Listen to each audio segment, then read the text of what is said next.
Hello and welcome to another episode of LGR Play. As always, I'm Mark Hamer and I'm joined once again by Mark, Chazzee, Reay. Hello. Hello, how are you? I'm very good, thanks, but not as good as you because you've been to EGX Rezzed, you lucky git.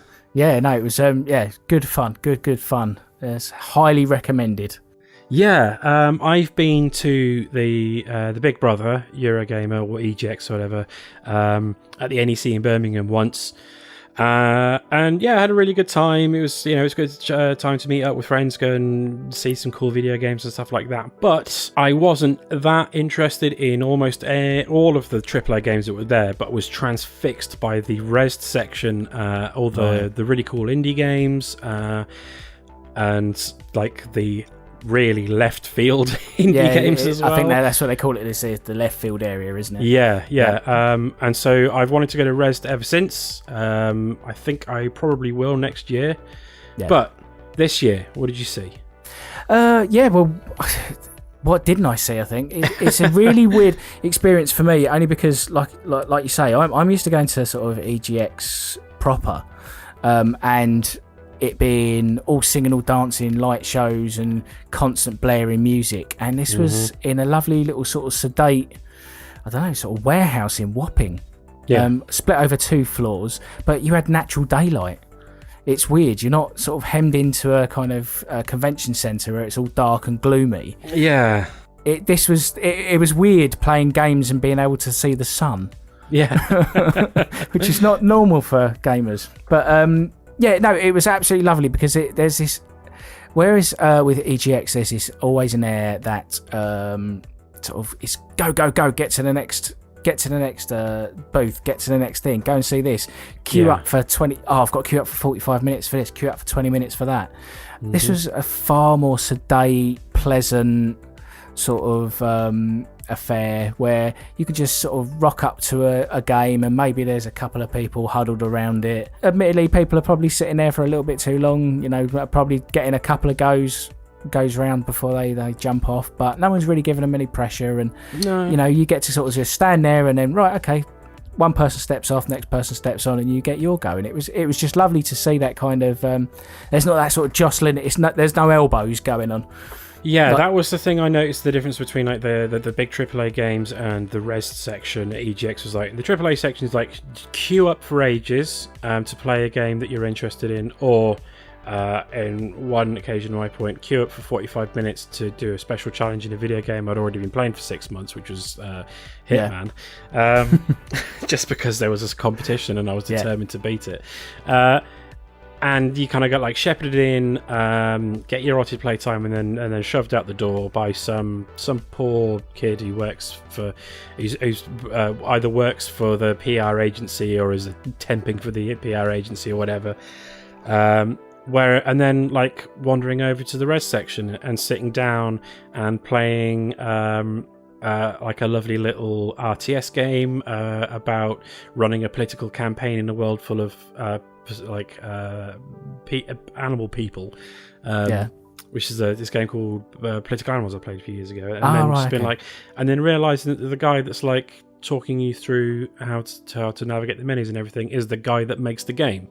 Yeah, so this is the best bit about Rezzed, is that you are going to walk up to a demo booth, sit down, and more often than not, the guy who is making the game is there watching you, taking down notes, taking down data, asking you for your feedback on what you think of their game. And that will inform how that game gets made going forward, because a lot of these games you're seeing are 1-2 years out from being, or maybe even in the early stages of development, and you're influencing where this game goes ultimately. And I had a lovely moment. Just to sort of go back a little bit, a lot of these games are either only just announced, have been announced but are still really early in development, or not announced at all and no one knew they were there. And I had an experience where I have a game that I absolutely adore called Absolute Drift. It's an isometric car drifting game, I suppose is the best way I can describe it. It's kind of, it's a great little game. And I adore it. I stream it. I think it's brilliant. And I was wandering around and then I saw just a tiny little booth with Absolute Rally, and I thought that's got to be the same guys. And I've not heard about this being announced. Like, and it's not on the Rezzed app. I am going over there and finding out, like, giving this a go. Yeah. Sat down, picked up the controller, driving away, and it's a lovely little sort of. They've taken Absolute Drift, and rather than Absolute Drift has this lovely sort of very minimalist art style. Very sort of stark whites, stark blue skies, just white, red, and blue, and that's it. And then the colour of your car. This is more. He's added a little bit more kind of real world look to it. It's slightly more realistic, still keeping the kind of blocky Unity kind of style to it, but yeah, just adding a little bit more sort of texture. And it is a point-to-point rally race, which really suits that kind of drifty, the drifty Absolute Drift style of sort of sliding around corners and, you know, not having the greatest grip. Yeah. So I'm playing this game and I'm getting around the corners, and like I'd been watching a few guys before, and everyone's sort of spinning off because that game is all about throttle control. You've got to be so tight on the throttle.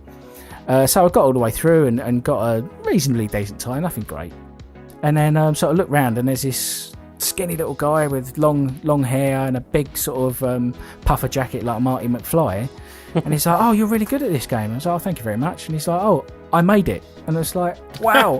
And then I just completely lost it. I was like, "Oh my God, I love Absolute Drift. You're the greatest human being." Oh, thank you. And he's like, "Oh, so that's why you're so good." It's like, well, yeah, because I've literally hammered your game for months. Yeah. And you have, and every time you sit down, you have these lovely little moments. And it's not just lovely little moments in the game, but outside of the game as well. And that's what EGX Rezzed is all about for me. Yeah. You know, and if it's not that, it's sitting down and going into talks and literally hearing the developer talking about how they made the game, or how the troubles of development. And there was sessions on sort of tax breaks and how that influences development, or just like there was a game called Phoenix Point, and they were just talking about the development of that and the challenges that they went through in trying to create the game they want to make. And it's just, but it's all, you just walk in and walk out. There's no queue, there's not much queuing, you know. It's just sort of, well, I want to go into sessions, I walk in, I sit down, and I'm there, and I haven't. There's no stress to it, and that's what I love about it. You know, these moments that are just kind of chilled out, and you just get to, I don't know. It's like reading a lovely little magazine on a Sunday. Yeah, you know, but all full of games that are just great and aren't coming out for ages. Yeah. There were a few I saw in the Rezzed section of EGX 2 years ago that I am still waiting for. That's a release on. So, don't expect them anytime soon. No.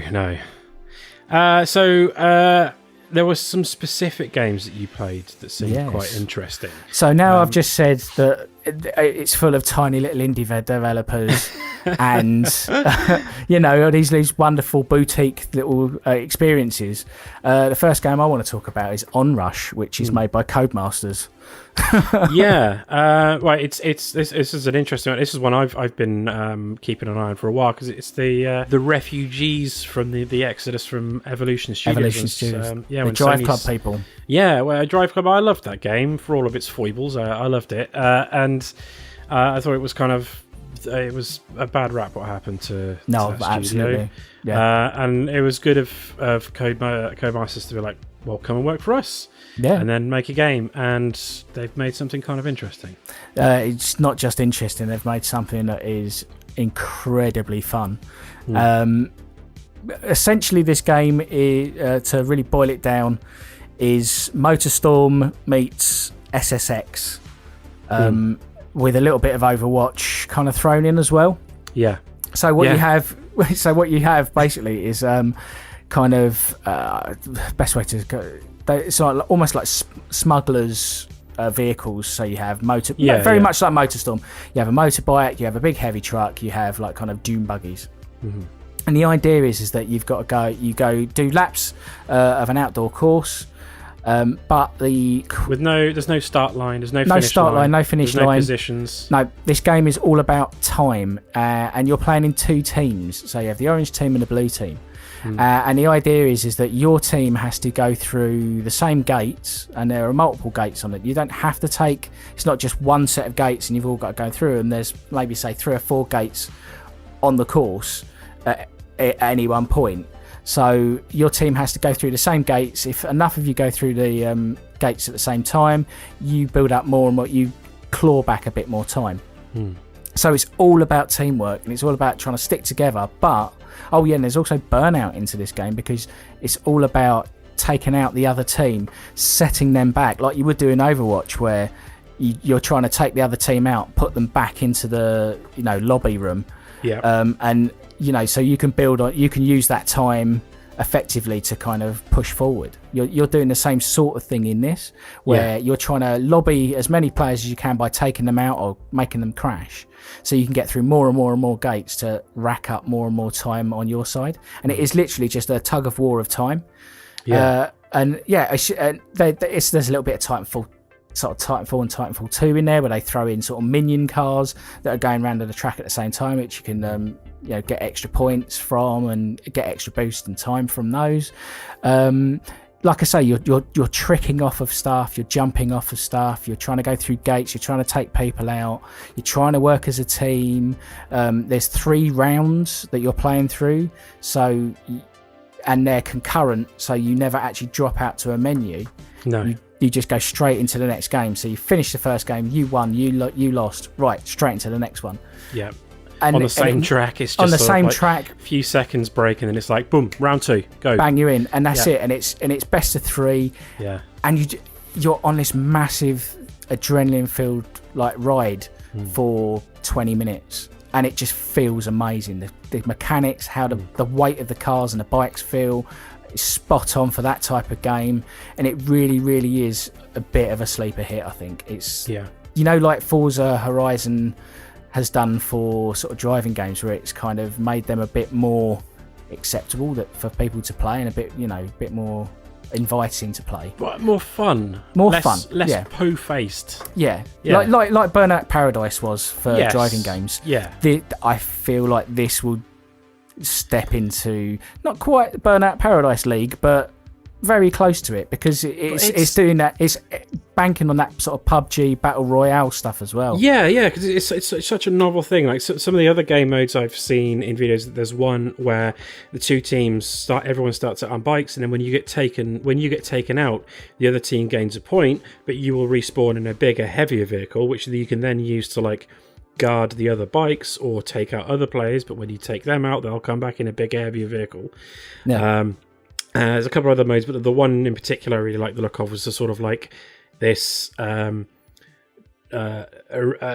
a capture the point domination style mode, where everyone's racing, where you race to a circle that's moving along the track, and try and stay in that to hold that point and keep the other team's vehicles out of it until it moves on. This is going to be just such a novel, interesting thing to do in.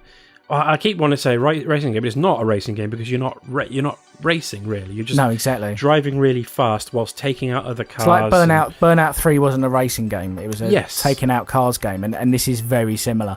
Yeah. And it's that thing of it's bringing the arcade racers back. And and it's that game that you're going to sit down with 4 of your mates online, and you're going to have an absolute blast. Yeah, pretty much my game of the show, if I'm honest. I've seen all it took for me was knowing who was making it, who was publishing it, seeing a few videos of what sort of gameplay it was, and I was like, boom, right, that's pre-ordered. Yeah. I mean, you know me and how I'm driving car game crazy, and it takes a lot for me to get giddy about a new racing game, and this one did it for me. I came home with posters from the game, and I never do that. I don't have game tat. So that's how much I enjoyed this game. That's out in June. So it is. It's out very, very soon. Very soon. And then from there, what else did we see? So going completely to the other end of the spectrum was a game called Below. Now, Below. You may have heard of this. It's on it was in the is it at ID at Xbox? Yes, it's been one of those like this game is coming. It's Cappy Games, isn't it? Yes, and it's the game that they've been making for what feels like forever. Yeah. It's but what's the best way to describe it? It's like a dark Zelda game that's a roguelike, procedurally generated, and it's just full of the soundtrack is by Jim Guthrie, who I want to say, am I right in saying he was Sword and Sorcery on the iOS?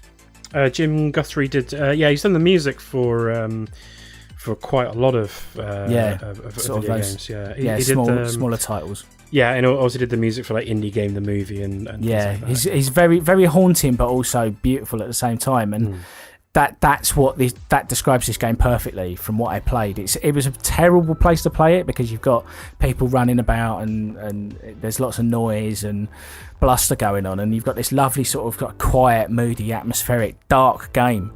But yeah, there was something that really drew me to it. You sort of sit down and it's all about exploring a space, and it's a bit Dark Soulsy as well, in that you have one life and you have to get through the environment and survive. The whole game is about surviving, and trying to fight against these monsters and bats and all kinds of stuff. And it's not easy.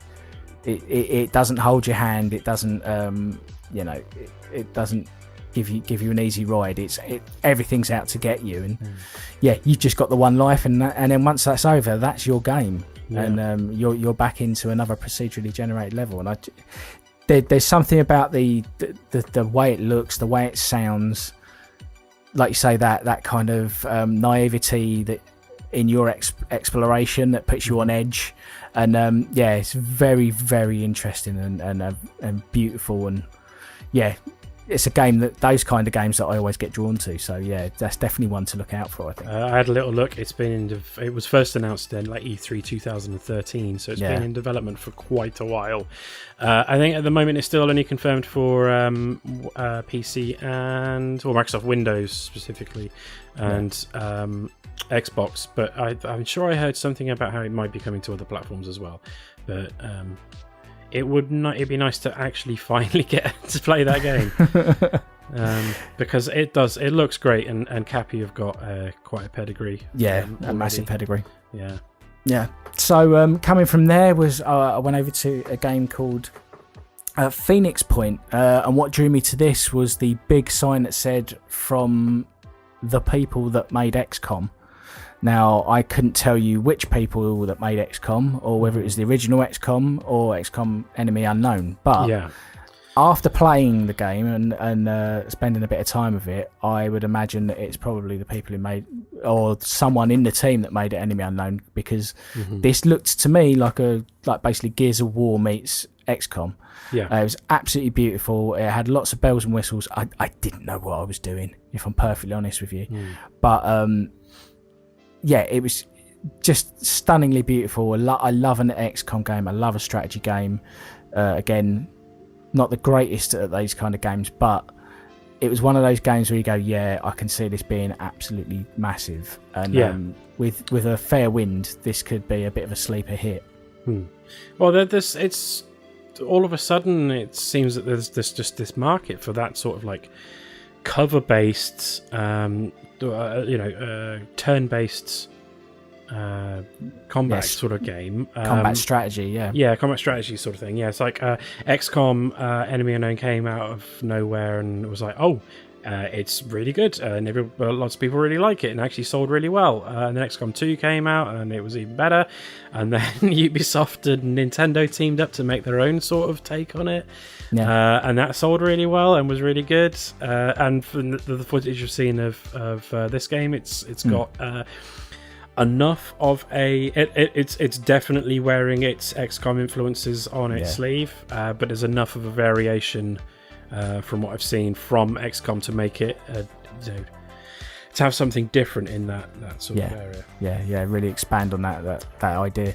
So that was great. And then from there, where else did I go? The Hatching was a really weird and interesting game. This one I didn't get hands on with, but I did watch a lot of it over people's shoulders, and you'll do a lot of that at Rezzed, because sometimes there are games that are popular and you're just never going to get near. But the hatching was the idea that you are a crocodile that has hatched in like a swamp area, and you are basically charged with trying to take out as many human beings as you can before you get caught. And it's kind of isometric third person, and it looked like a lot of fun. It was one of those games where you look at it and go, yeah, this looks just hilarious. Yeah. And it had that kind of Stubbs the Zombie kind of 50s aesthetic, that kind of cartoonish aesthetic to it, which was absolutely lovely. But yeah, there was a lot of fun watching that over people's shoulders. That was a great little game, one to kind of get on YouTube and have a look for. Where else? There was a lot of like Tim Schafer was at the show, so I got to sit down in managed to literally get one of the last 4 seats in the Tim Schafer session and just hear about his life and his career. And that's another great part of Rezzed, is that you get it's quite a life and quite a career. There was a lot of sort of questions that he kind of managed to duck and weave around, which was quite interesting. Like they're sort of probing him about his the development of Psychonauts and Brutal Legend, and that not going quite where he wanted it to go. And he sort of skillfully sort of sidestepped those a little bit. But Tim Schafer obviously is the owner of Double Fine, and they had a game on show there which was called Knights and Bikes. And it looked, again, another one that I looked over a shoulder and watched, and it reminded me a lot of Costume Quest in a way, but with a more sort of paper art style.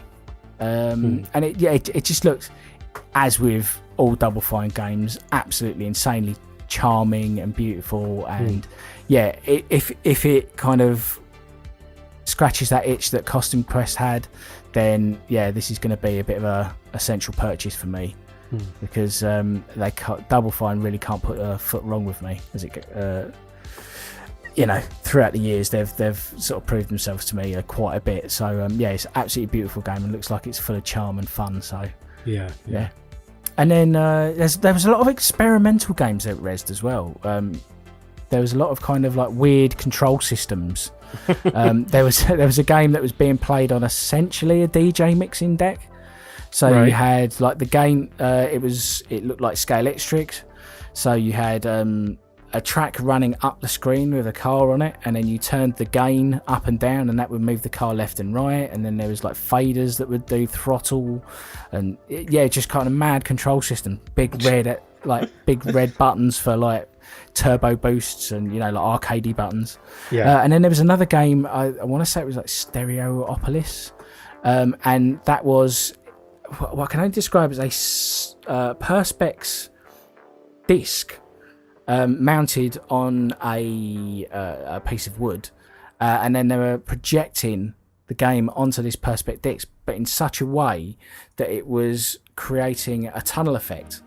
So it was using your kind of optical illusion style stuff to basically make it look like this game was being played in a tunnel, and that was really weird and trippy. And you sort of came around and you thought, why is everyone looking at this bit of Perspex? And then you come around the other side of it, and it's just this mad, trippy tunnel that people are trying to move their character down and through. And it was, it's really mad, absolutely mad. But that's the kind of weird stuff you'll see at a Rezzed. Not only will you see an Onrush, not only will you see a Below that are being bought by big developers, but you'll see these mad games that you'll probably never see. They'll never come out anywhere, because who's going to build a peripheral that's a mad bit of Perspex with a projector? But it's interesting to see those kind of ways that you can interact with technology and interact with software. It's not just for people who go, I want to play game. It's like it's about thinking outside of that and how you kind of make games playful in a different way. So it was it was brilliant, absolutely brilliant. Like just one of those experiences where you go around and go, this is why I love games. This is why I love following this hobby, because you get to see mad stuff like that. Yeah, it's the thing that we've said on LGR for years. It's that, like, It's the same on the whole with the film industry as well. Is if you want to see genuine innovation and experimentation and really interesting ideas, then go to the indie scene, and you'll find them in abundance. And that seems to be what EGX Rezzed is all about. Yeah, absolutely. Yeah. I will absolutely be there next year. For sure. Yeah, you better be. Because I went there on my own, and it was odd because part of it's lovely because you just get to wander, go. I'm going to go over here, and you don't have to worry about anyone else. Yeah. And then other times you're just like, I wish I had some friends to talk about this because I just want to see what am I thinking what everyone else is thinking about this because I think this is amazing and weird. Yeah, absolutely. Yeah, I'll drag myself down. I'm sure I can drag myself down to London. For a weekend next year for sure, but do it. Sounds like you had a blast. Oh, I did. I had an absolutely wonderful time, and got to meet some where you sit down and you play a game and you start talking to the person next to you about it, and you don't feel weird, and you get to meet some absolutely lovely people down there. And I've had some great conversations about games. I went down on a Friday and a Sunday, and both days, I was just having these great conversations with strangers about games, and came away just thinking, it just filled me with energy and love for the, all the love and energy that gets taken out of the gaming industry by social media and stuff like that. It was just completely all injected back into me once I went back to Rezzed. So good. Yes, it was well worth it. Nice. Well, I'm glad you had a good time. I did. Good. Oh, thanks, Chazzee. Yeah, as always, you can check out the Lapsed Gamer Radio podcast. It's available over on iTunes and Podbean. You can hit us up on Twitter at Lapsed Gamer. You can go visit our website, lapsedgamer.com. And if you'd like to get in touch with us, then you can on Twitter or send us an email to lapsedgamerradio@gmail.com. And yeah, if you got any thoughts on EGX Rezzed, if you went there this year, if you've always fancied the idea, you got any thoughts on any of the games that we talked about, or any of the games that you saw that were there, then pop us in a comment down below. What did we miss? What did we miss as game of the show? That'd be great to hear. Yeah, well, I doubt it. On Rush, come on. I haven't even played it, and I'm just so excited for it. But smash that like and subscribe button, as they say, and we'll catch you on the next episode of LGR Play. Goodbye. Goodbye.